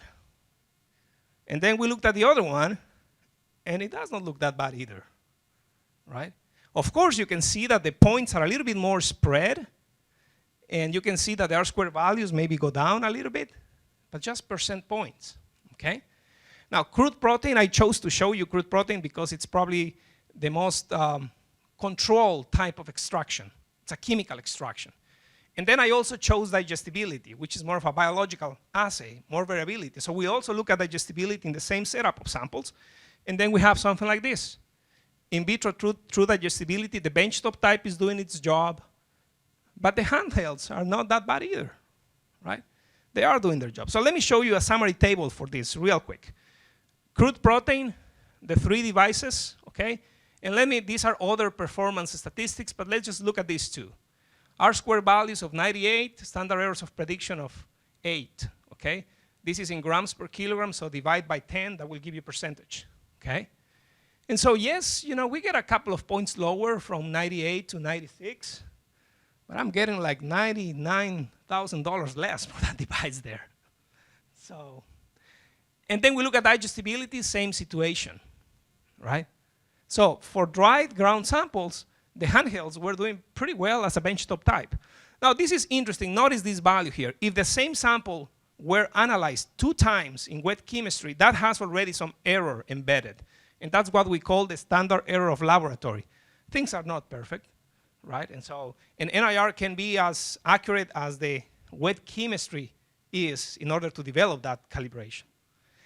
More importantly, what I want to show you is, remember those pre-processing I showed you at the beginning? Each device, for each variable, require a different data treatment to optimize those performance statistics. So in this case, the raw data was transformed by multiplicative scatter correction, MSC. This is the raw data, and these others, okay, D-trend and others. So the way that pre-processing works, you transform that data. Each device in this case require a different transformation to be able to predict as good maybe as the benchtop type. So there has to be some flexibility there. So conclusions for the dry ground tissue. Handheld type NIR spectrometers have potential to generate comparable results to benchtop types for prediction of forage nutritive value. And those are the 4 things that we measure, but dry matter moisture is another one. Different mathematical transformations and different numbers of latent variables optimize the NIR model per device. Okay, so last part. I think I have like 4 minutes. So what are the current state of the art and considerations? So I think that there's plenty of information in the published literature about the potential of benchtop type devices. There's less about the portable type devices to determine nutritive value of dried ground forages. There's very limited information in the published literature about trying benchtop or handhelds for wet forages. There are several softwares available out there, and these are just examples. MATLAB, Unscrambler, and several others. WinIC, right, or WinISI, and several others. But you can also include the option of developing your own, like we did. We use R and develop an open source pipeline. There are several fully integrated solutions that can provide in situ real-time results using portable spectrometers. And these are just examples. Trinamics, GrainIT, AminoNIR. AminoNIR is actually from Ebonic, concentrates and that stuff. But you can also create your own. We're actually working on our own right now where we can develop that pipeline. Okay, so accurate in situ real-time measurements. Are we there yet? Right. And my take on this is that the word accurate is the one that is missing in there. The rest of the solutions exist, okay? And so what's missing and why?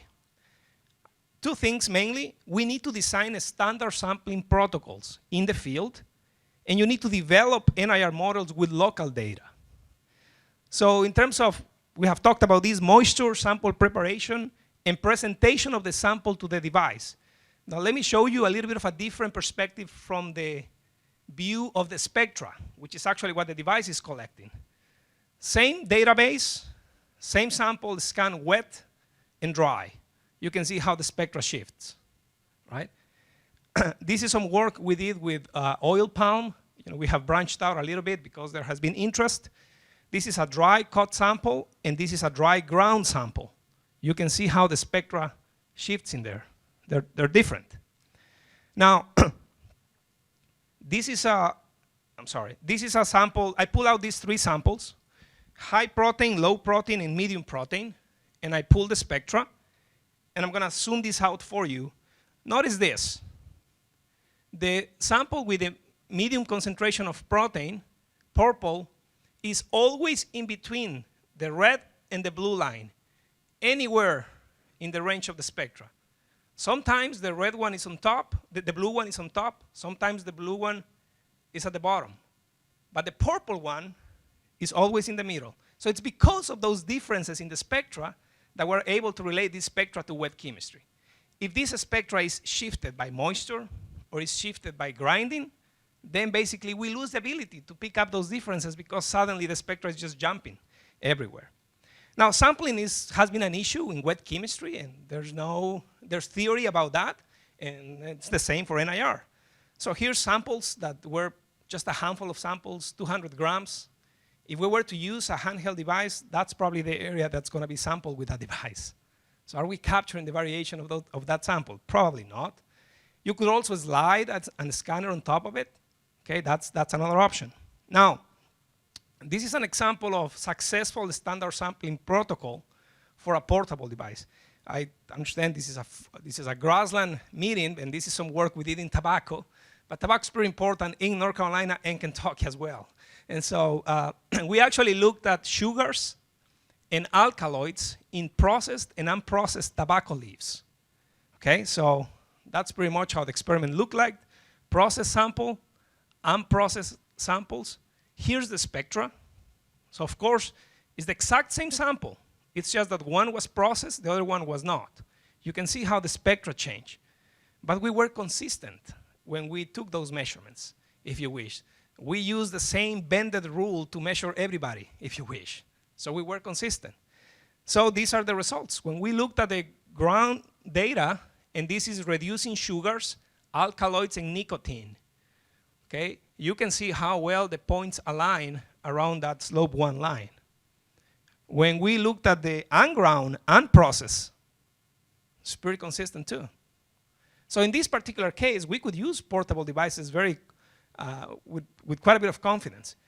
The trick in here is that when the leaves come out of the curing barn, if you've ever tried to understand how tobacco curing works, those leaves come out with less than 14% moisture. It's a really nice big leaf, right? You can scan it really nicely, okay? So we reduced that variability there. We were able to develop those models. Okay, last one is the sample presentation to the device. And this is pretty important, right? You point those devices to the ceiling, they give you a number, right? So let me just make this more palatable, I guess. I hope that none of you ever have to deal with diabetes, but if you do, there's a reason why the sample needs to be taken from your finger, the blood sample, to determine glucose concentration. It's not your leg, it's not your ear. And if you're into the new devices, which are wireless, and you have to put a sensor in your arm, the sensor goes in the arm. The sensor doesn't go in the leg, okay, to be able to determine that. If the sample needs to be presented to the device in this way, you gotta do it like that. Don't put it like this, don't do it like that. That's going to affect the spectra, okay? Last part is that we have to develop NIR models with local data. And by local data, I don't mean the USA. I mean, this could be local data, an state, it could be a region, could be an state, could be an experiment. That's what we have done. Sometimes we have an experiments where we collect 3,000 samples. you start making the calculation for what that's going to cost in wet chemistry. So we develop models for that experiment, okay? And a colleague in Cornell, they published this article several years ago. They looked at handheld NIR devices, and they basically use the preloaded software and equations in those devices, and they went out and scanned haylage, corn silage, and a total mixed ration, okay? And so they try to compare that to the true value. And needless to say, they just didn't work. If you want the details about this experiment, you can go and read it. It's all published in there. But with the exception of maybe these 3 values up here, all of the rest of performance statistics were pretty low, because those devices came loaded with the software and the data, but they just don't apply, at least for that region. I think this was done in New York and Wisconsin. I haven't tried that in North Carolina, but I don't think I would. In my case, we can develop our own calibration, so there's no reason to do that. Okay, last thing is that those are my 2 children, and this is a reminder of 2 things. One, that I think technology should improve our lives, but not be our lives. In my case, I spent quite a bit of time working with a device in the lab, but to the point that I'm ready to go work in the field, because that's what I liked. And the second thing is that my daughter turns 5 years old on Thursday, and unfortunately I won't be here to be able to interact with you. If you wanted to interact with me, I actually leave on a Wednesday morning, but if you had any questions and wanted to follow up, I will be happy to talk to you. Thank you very much.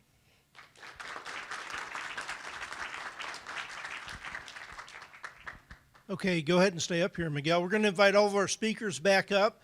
And in addition to our speakers, we're going to invite Ralph Ward from Cumberland Valley Analytical Services, Eric Fournet from Belay Solutions, Dave Taysom from Dairyland Laboratories, and Casey Thompson from KPM to come up.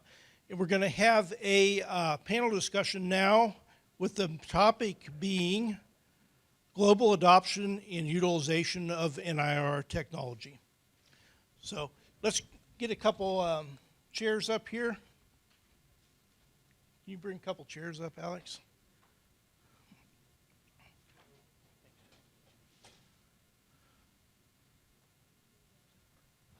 I'm going to go ahead and close this thing off here.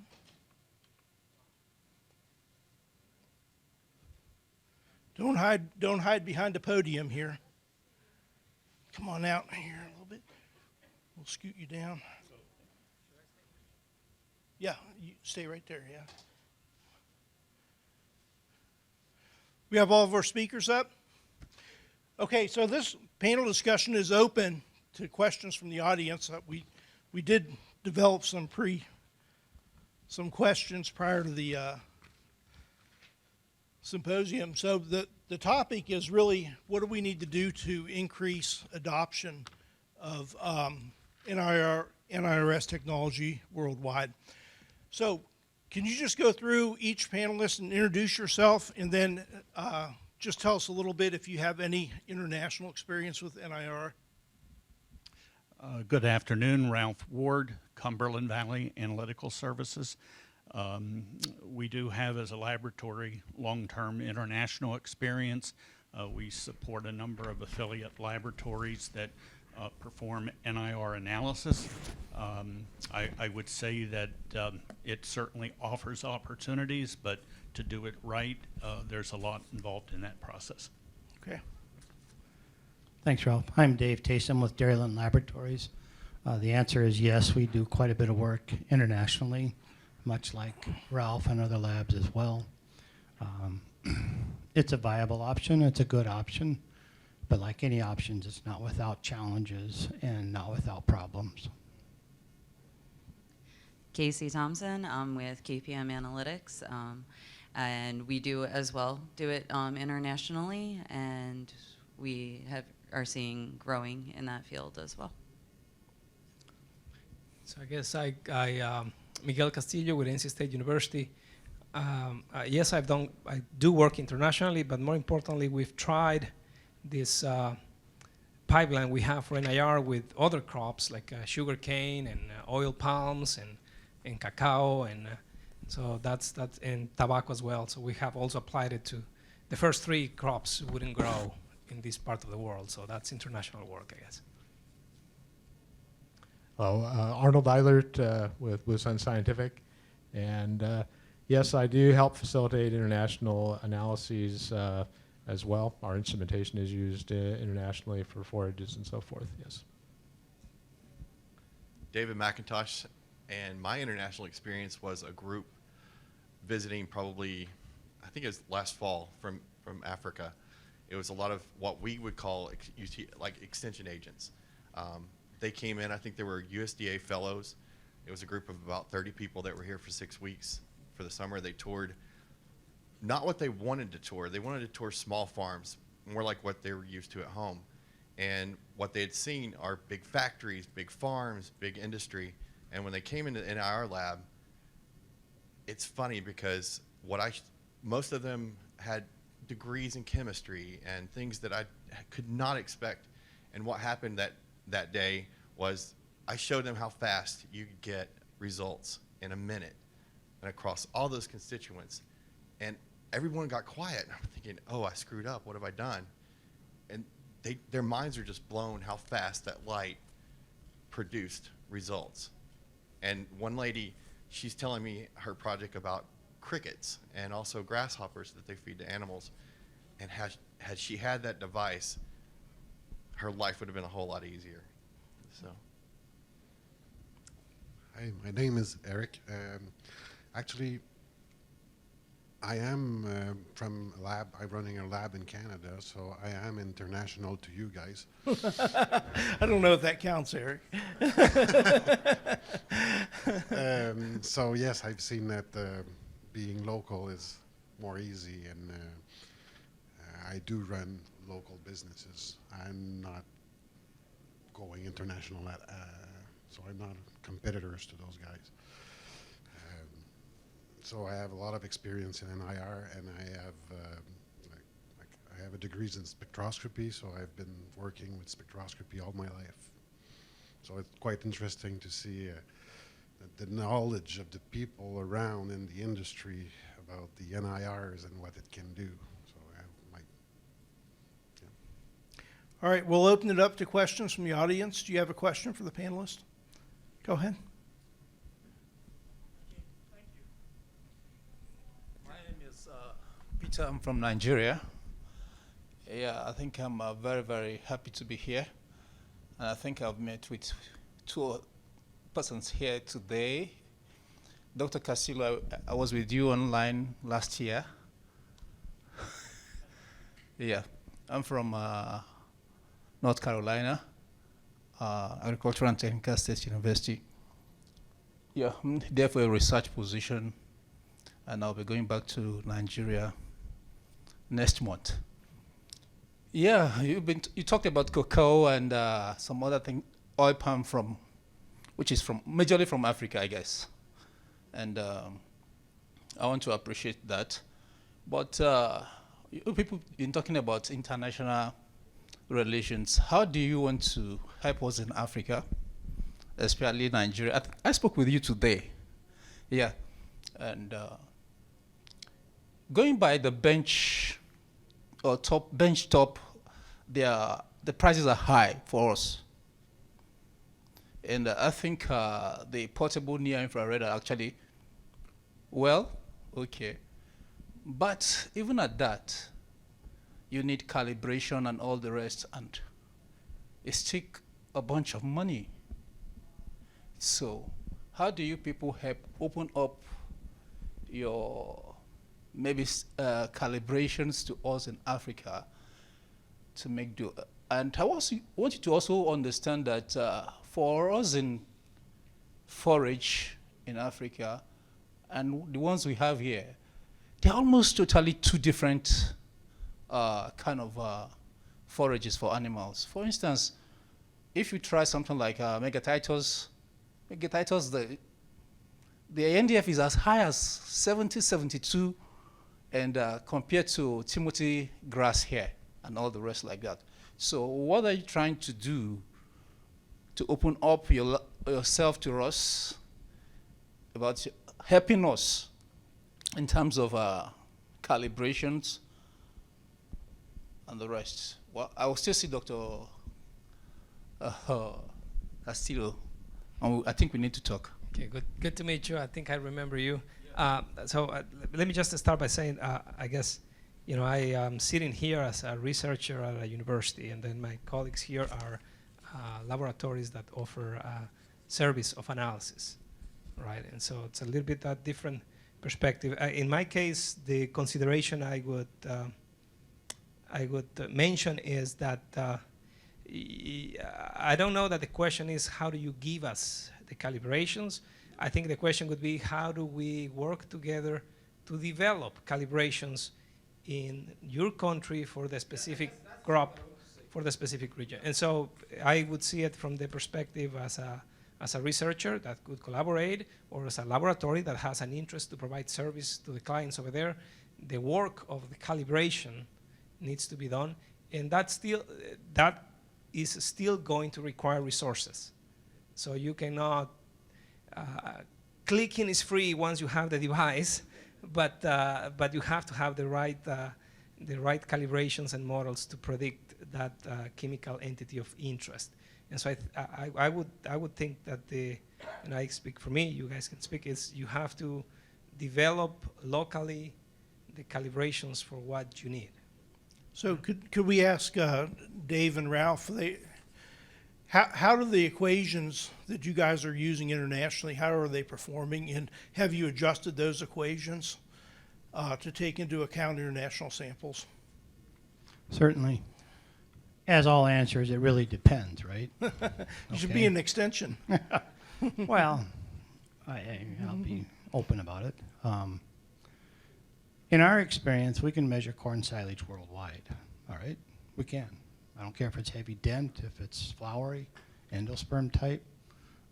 We can do that worldwide. We have robust calibrations to account for that, and we feel very, very confident in that.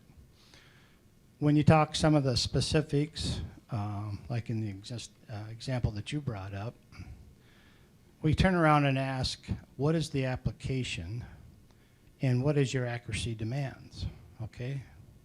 Because if I have a base calibration, let's say I'm using, I don't know, grass or straw, but your application is I need plus or minus 3 points on NDF because right now you have nothing. I can take a lot of your samples and put it in a calibration, and I can tell you whether we can do that or not, okay? So what we have learned, though, is that the application or the demand for accuracy is highly variable, all right? We're milking cows here, 120, 130 pounds of milk. I've got to get NDFD right, okay? If I'm a researcher and I need to rank my forages on protein, NDF, and relative feed value, no disgrace, but there's a little bit more room for give and take there. And number two, you run lots of reps. So the variation that may be there can be overcome by more replicates. To get down to the brass tacks as a purist, as an NIR, yeah, you need 150, spectrally selected samples. When people ask how many samples need a calibration, it's not the number of samples, it's the range of samples. If I have 20 samples that have high and low, that's better than 100 samples where they're all spectrally matched. So it depends, okay? Can be done, though. Sorry, I didn't mean to talk. Dave did a very good job, I think, of covering the key points. From our experience, I would further elaborate on Dave's position on corn silage, that if we are working in the temperate climates, temperate regions, then our calibrations are going to generally match up well to the forage species and the quality in those regions. As you get into semi-tropical or tropical materials, first of all, you have different species, but certainly the traditional species then are going to be very different in quality.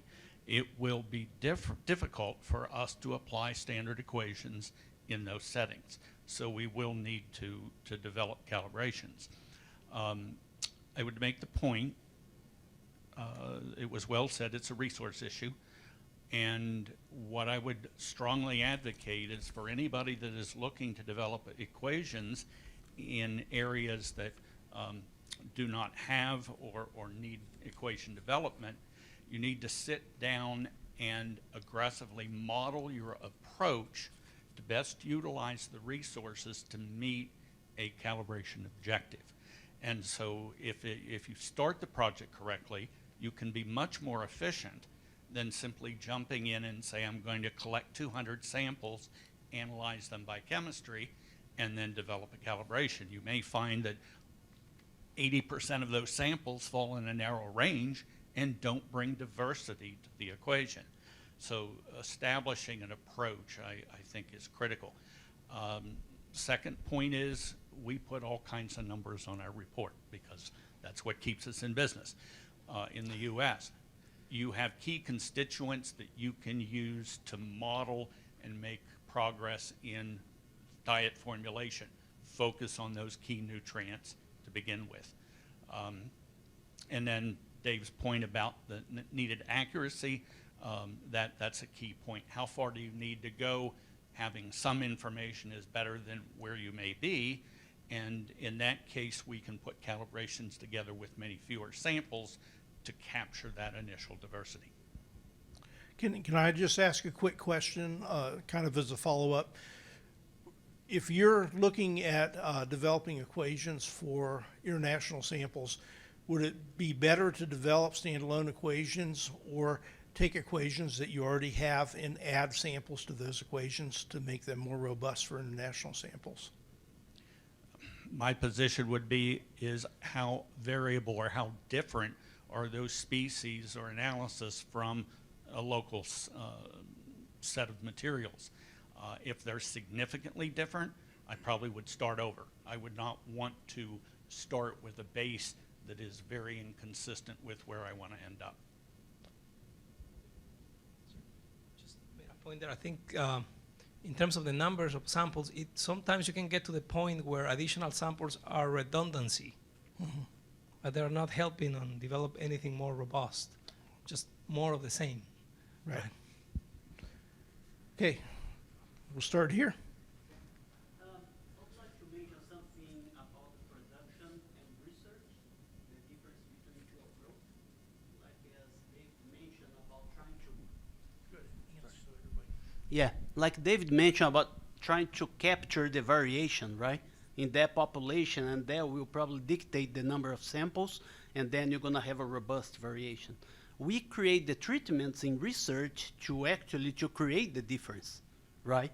And then if we put all the samples together and try to capture the variation there in one equation, I think we may run the risk to do not find differences among treatments, right? So would be fair to say that if you are trying to do their own research, we would have to develop an equation for, it depends on the variation of each treatment that we expected, but develop an equation for each treatment to try to capture those differences between treatments? That's just a comment or a question. Sorry, I think the spectrometer doesn't know where the sample comes from, whether it's treatment 1 or treatment 3. Now, those samples may have some commonality among them. For example, if it was some Florida samples, they may have a little bit of sand contamination, right? And so those samples may have a commonality among them, and hopefully that doesn't interfere with the spectra that it's collecting. But I don't think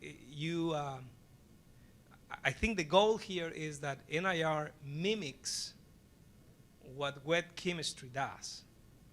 In other words, when you're running the wet chemistry for your samples, you are not developing one set of standards of wet chemistry for treatment 1 and another set of standards for treatment 2.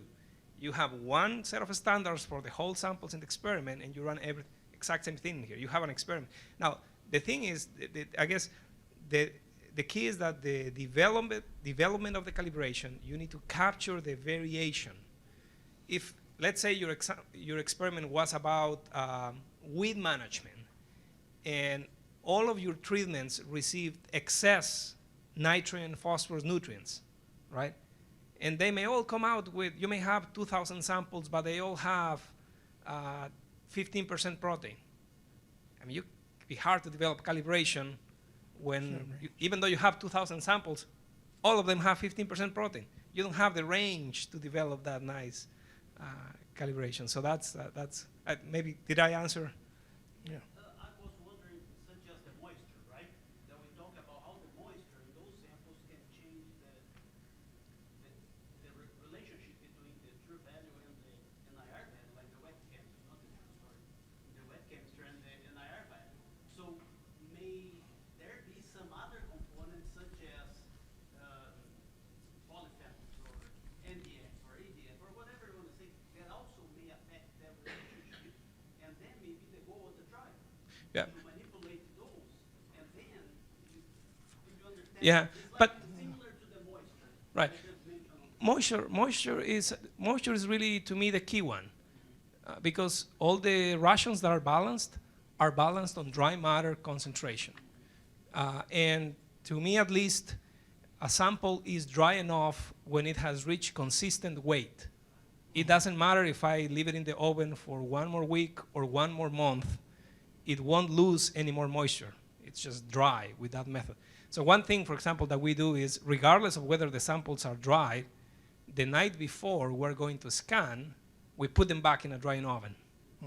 These were already dry samples, but before we scan, we dry them again, just to make sure that and it would be the same if it was an NIR or if it was wet chemistry, right? You want to dry those samples. All right, is there another question? Go ahead. Just a quick thing. We do NIR a lot for research universities, forages. And what I tell them is infrared is good to predict what it has seen before. So depending on the type of research you're doing, I can tell you, well, you know what, my prediction may not be right. And one of the things that they were saying, when we say local, because I'm up north, not that far, but in Canada, in the eastern Maritimes, even the corn silage, the calibration from the U.S., it's a different country. So same thing with research. What they do is, well, I give them the number and I give them like the infrared has seen this or not. And then they can decide, do they go with the wet chemistry or not? That's what I do. Okay, my name's Hayley Norman. I'm from CSIRO in Australia, and we do run an NIR lab. My question is, I think 1/3 of the forage samples in Australia come to the US corn silage NIR calibrations. And my concern is that, and often they're used for Australian native shrubs or outback grasses or things that are clearly nowhere near defined by corn silage calibrations. What's the risk that we're providing data that's not accurate, or whatever the correct word is, and discouraging adoption of the technology in other places?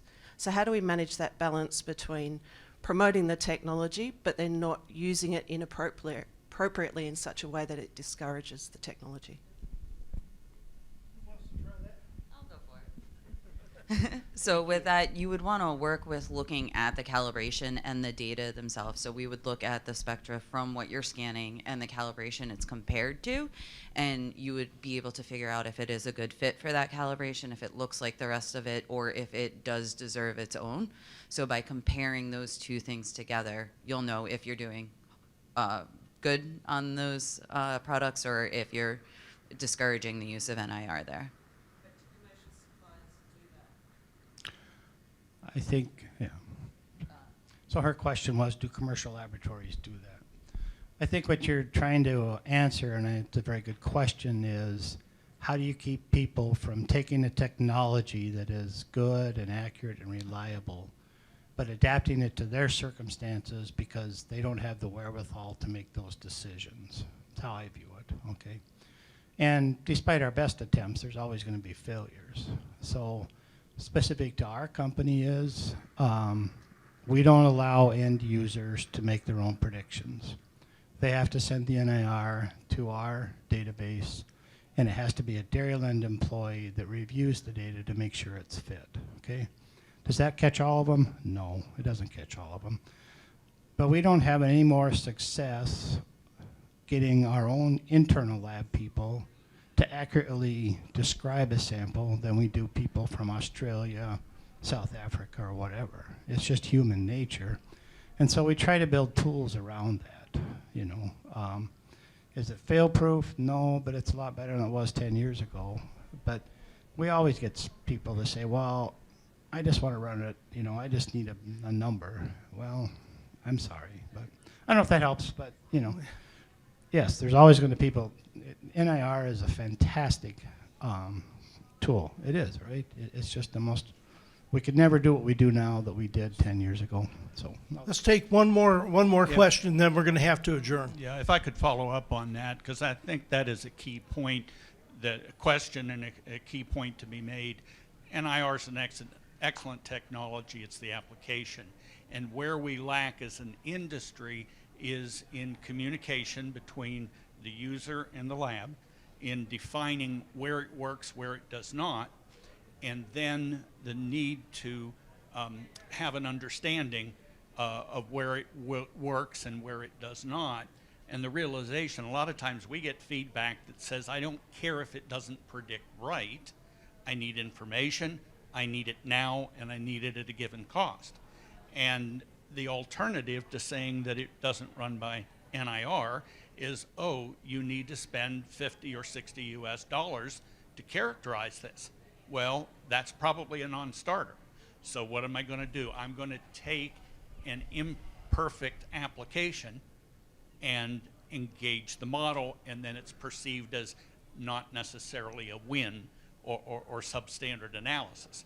But that is more of an issue of the engagement of parties in a definition as it is to the NIR technology itself. Right, thank you. My name is Wayne Truter from Africa Laboratory based at University of Pretoria. We are a reference laboratory. We have a NIR laboratory as well as a wet chem. And I just want to support what Ralph said early on. We've scanned over 75 different subtropical and tropical grass species. We use the baseline equation that is used on the machines. But we have noticed that there is variation, and there is also a need to develop specific calibrations for specific grouping of species. So this is something that we're just investigating, other than just looking at the temperate species themselves. Thank you. Right. So Chris, can I just make a comment here? Sure. It's that, you know, like I said, if you point a portable device to the ceiling, it will give you a value of energy and protein, right? It does it. So I think there's one thing that it's worse than no data, and that's bad data. Yeah. Because then you're scratching heads. What do these values mean? And so I think you know, the technology is there. I mean, the laboratories use it for a very good reason. If it's a benchtop, there has been there's a reason why those sampling caps are that width and that depth, right? And that's pretty much a standard in some of those devices. There's a reason why the glass of those sampling caps is the way it is. And the background is the color that it is. So that on the benchtop type has been worked for many years. Portables offer that flexibility, but then you can see all of the distractions or things that can happen to the spectra, and so then that creates the problem. All right, Rocky, I'll give you one last question. I just got a quick comment. Okay. Quick question following that. You know, you were talking about local calibrations earlier, and I've done some work with the photo instrument looking at the local calibrations. That is in the color film. You're looking at 6% to 20% differences compared to all the other benchtop models.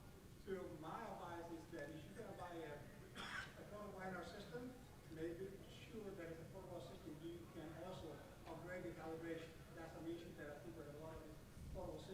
ground-based calibration.